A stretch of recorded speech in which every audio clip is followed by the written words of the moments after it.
What's up, everybody? Welcome to another Smiley Minute. Hope everybody had a great Easter. My kids actually didn't realize it was also April Fool's Day until they opened their plastic eggs full of broccoli. Sometimes parenting is really fun. Speaking of parenting, I just heard Xander shout at my middle son, Trent, stop throwing that turtle shell at me, which would totally be fine if they were playing Mario Kart, but they're outside right now. So I don't know how long I have, but I do know it's a Smiley Minute, so it's only going to take a minute. Let's get to the news. We'll start off with Christopher Sean Shaw sent some serious, superb, shocking stories straight to Smiley Minute.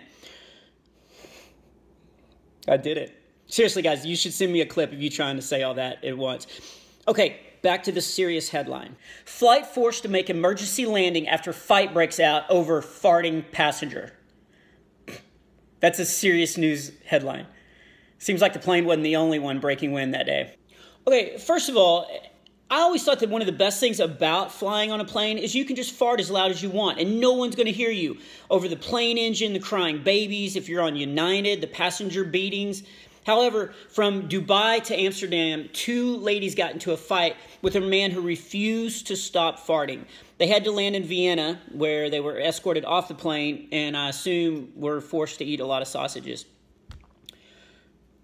Vienna sausage. If that's true, that's definitely not going to help with the farting. Speaking of airlines, United Airlines stays in more hot water than a towel attendant at a Turkish bathhouse.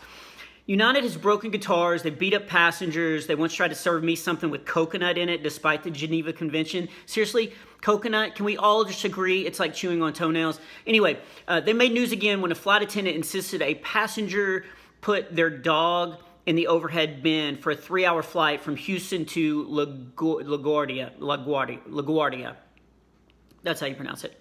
Sounds like a Harry Potter spell, but it's actually a town in California, I think. I don't know. My Smiley Minute fact checker is busy throwing turtle shells at people. Anyway, and this is going to be super sad, but the dog died. The dog actually died in the overhead bin.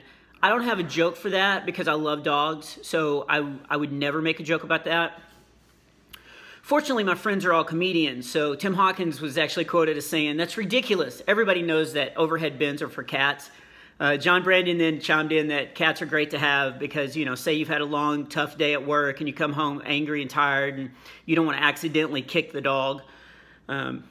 These are just jokes, people, okay? I would never want to offend cat lovers. I mean, they already don't have self-esteem, so why pick on them? And this wasn't the only animal trouble that United has faced lately. They were slammed on social media when they wouldn't let a lady bring on her emotional support animal, which is an animal you can bring on for free that's supposed to comfort you while you fly.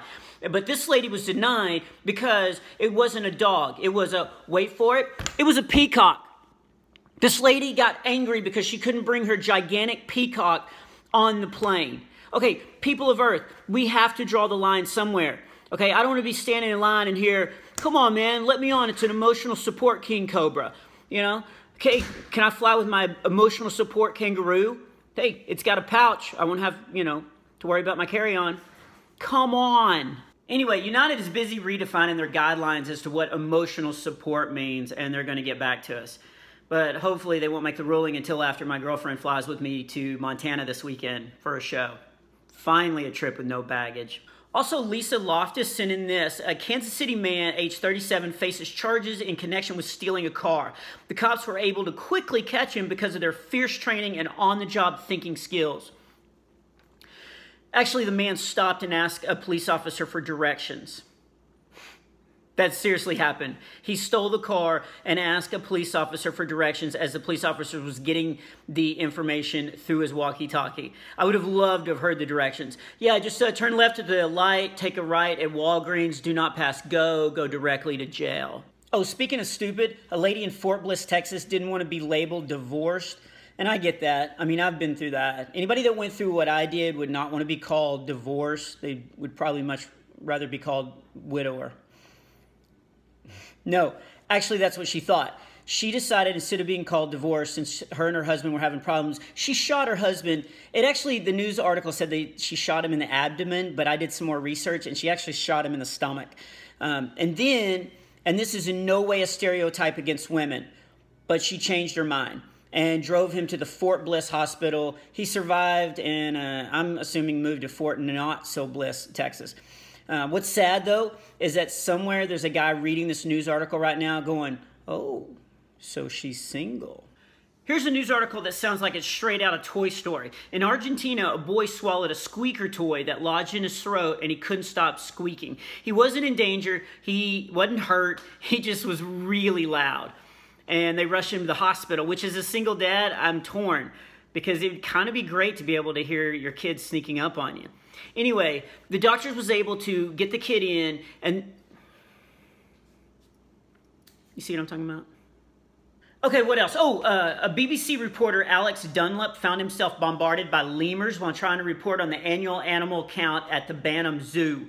About 15 lemurs crawled all over him, which really shouldn't be news because we all know lemurs like to move it, move it. And finally, let's end on a good note. Look up the video of Lauren May... You should let me do the comedy. Look up the video of Lauren May winning an app-based comedy show trivia contest. It's absolutely amazing. She's literally happier than me with a full bottle of ketchup in a Mexican restaurant. How much did she win? $11.30. And she goes crazy, full of joy. You got to watch it. You will totally be smiling the whole time. She was so happy about $11.30. Seriously, if I wasn't already dating somebody... Anyway, that's this week's Smiley Minute, and as always, right at a minute. Okay, sometimes it goes a little bit longer, but they are faster than it takes Coulter to walk from the couch to the kitchen to empty out the dishwasher. Anyway, you guys keep sending me strange news at bob@bobsmiley.com, and I hope you guys are having an awesome week, and I hope you're smiling a lot, or at least for a little over a minute today.